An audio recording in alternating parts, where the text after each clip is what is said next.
Are there specific foods that dancers should be avoiding when they feel bloated? That's what we're going to be talking about today, among other considerations for when it comes to digestive discomfort. Let's dive into it. I'm Rachel Fine, registered dietitian nutritionist and founder of To The Point Nutrition. A dancer's performance is a direct result of hard work and motivation. So where does food fit into this? There's a lot of myths and a ton of antiquated ideals, and I'm here to dispel those. Hi, I'm Rachel Fine. I'm a registered dietitian nutritionist working alongside dancers to help them not only utilize food in the most supportive way to help their performance, but to do so in a way that supports their mental and emotional well-being. Today, we're covering the topic of digestive discomfort and what you need to know in regard to the relationship between your experiences and food. First of all, let's talk a little bit about what this feeling of bloat actually means. Bloat, in its most general form, is often experienced alongside what we consider to be functional digestive disorders. This also involves experiences like gas, constipation, and even diarrhea. Functional digestive disorders, they're not always accompanied by altered blood tests. So oftentimes, if a dancer is experiencing these symptoms, especially recurringly, then reasons can often go misdiagnosed. IBS, or irritable bowel syndrome, is one such example. And these types of symptoms or functional digestive disorders should not be confused with other more clear-cut diagnosable disorders like colitis or celiac disease, both of which have clear markers that help us to diagnose if and when a dancer might be struggling. Functional digestive disorders, bloat being an example, can be caused by a multitude of factors, including when we eat past a comfortable level of fullness, high levels of stress, and even more prolonged use of antibiotics. Interestingly, the research shows us that those who struggle with disordered eating and even diagnosed eating disorders might also be more prone to struggling with these functional digestive disorders. In fact, the research shows us that up to 98% of people with a diagnosed eating disorder also struggle with digestive disorders. And disordered eating in of itself, so that spectrum of disordered eating, that challenged relationship that dancers might experience with food, is known to potentially cause digestive issues. And the last alarming statistic I want to leave you with is that about 44% of patients who struggle with digestive disorders also engage in restrictive eating habits. Well, what is the relationship? In patients with anorexia nervosa, one such restrictive type of eating disorder, there are apparent changes to the gut microbiome, including an overall decrease in the diversity among your gut bacteria.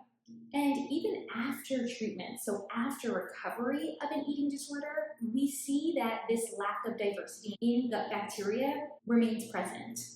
So it goes without saying that restrictive eating behaviors on that spectrum of disordered eating and a diagnosed eating disorder go hand in hand with functional digestive disorders or digestive discomfort. And from my experience as a dietitian working with dancers, I can tell you that the spike in disordered eating that we see among dancers definitely parallels the spike in many dancers struggling with chronic digestive discomfort.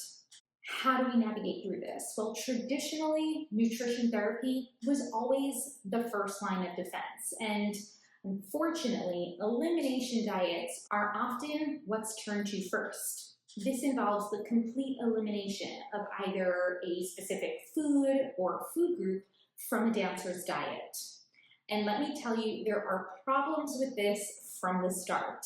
Because unless there is a diagnosed allergy, such as with celiac disease, eliminating a type of food or entire food group can be detrimental to a dancer who is simultaneously needing to recover their relationship with food. Solely relying on elimination diets to hopefully treat the digestive discomfort that's experienced, it might not be the solution. Furthermore, we need to weigh the risks associated with the stress of disordered eating in of itself, and that continuing to perpetuate the propensity of experiencing this digestive discomfort.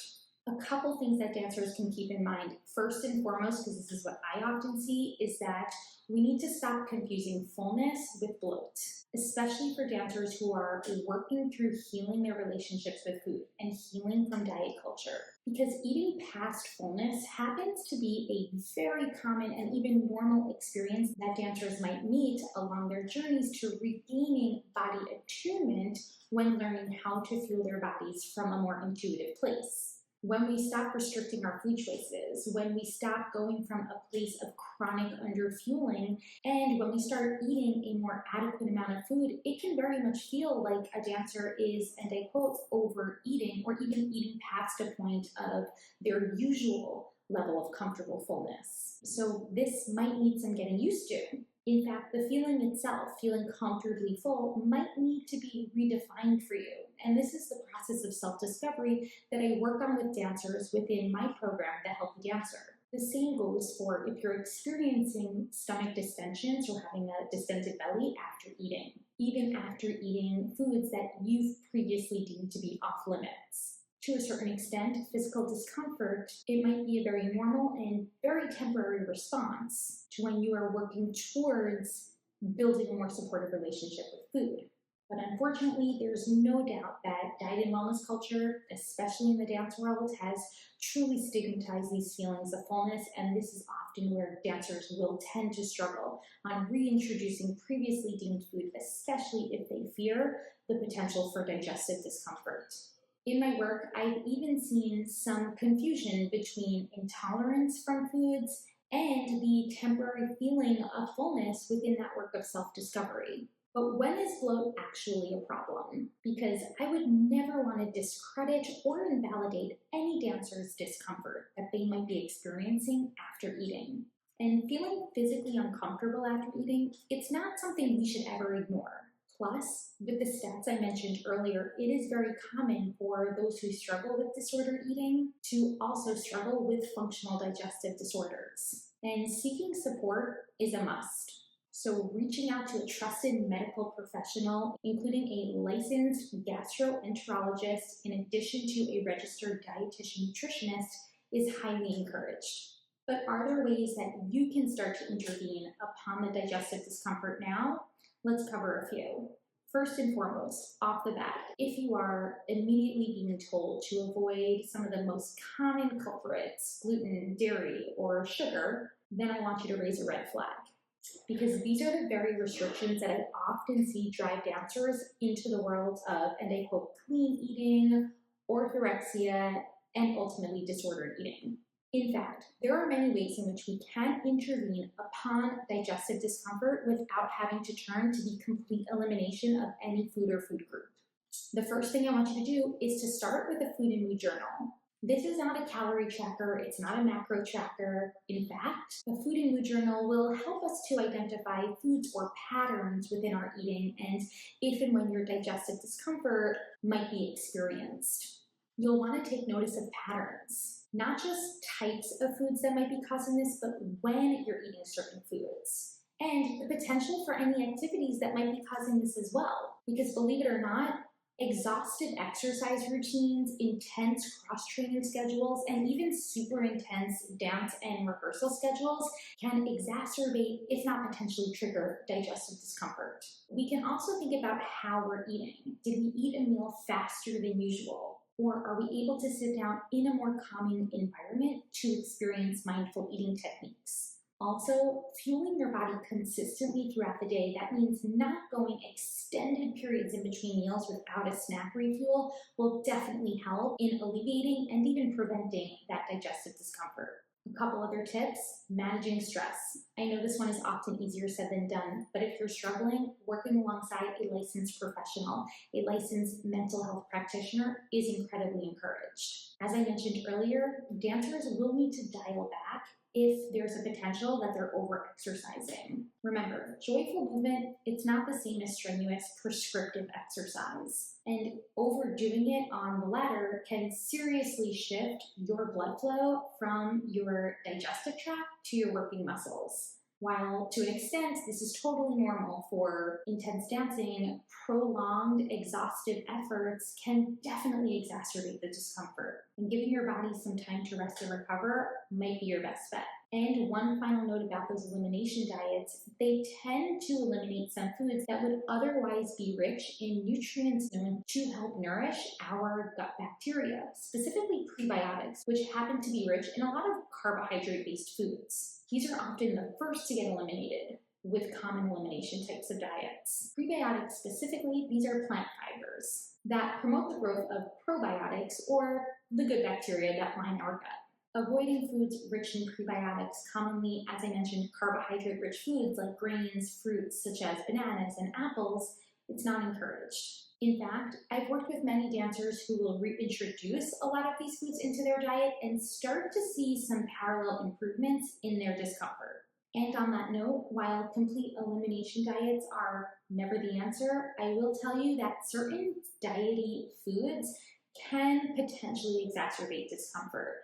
We see this a lot with foods labeled as sugar-free that might be incorporating some sugar alcohols in them. Sugar alcohols have been known to exacerbate gas and discomfort among many. A couple steps that you can take today when you're choosing grain-based carbohydrates, look for those that are sprouted. Sprouted grains, nuts, and seeds. What this means is that they are soaked and rinsed before processing. And often this greatly improves their digestibility and therefore increases their nutrient availability, which will help you feel a little bit less discomfort after eating them.